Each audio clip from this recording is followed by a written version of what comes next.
Hi, this is Janisa Belen, and watch me sit, rewatch, and review my favorite scenes in Shake, Rattle, and Roll.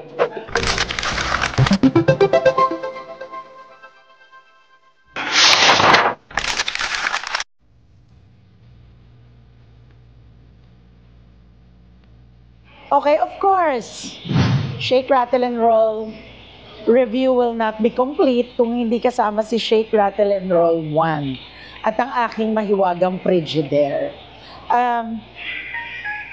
Sino mag-i-expect na may Frigidaire na nangangain ng tao, di ba? Di ba? And you know, back then, ang intindi ko lang sa ginagawa ko ay naiinitan ako. Oh my God. But I love the Shake, Rattle, and Roll kasi siya yung number one, siya yung nag-umpisa ng lahat. And to this day, people always talk about that mahiwagang Frigidaire.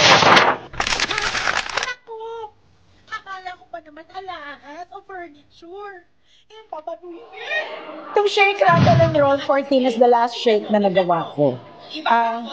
Masaya to. Ang saya niya kasi nakakatawa siya, nakakatawa yung role ko. So, in-enjoy ko to. This was fun, plus I was working with Herbert, plus alam niyo naman si Herbert ay kasama kong nag-umpisa sa Flor de Luna. So, this was really a fun episode to do.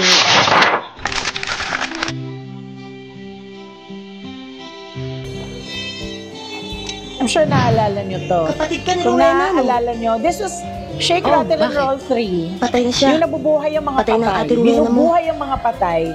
Was actually taken, this is Peke Galiaga and Lori Reyes. This was actually taken, if you remember, si Ate Lods nun sa see-through, meron siyang mga bits, yung mga story bits about kababalagan. And one of them is yung madalas niya i-feature ito yung babaeng bumubuhay ng patay.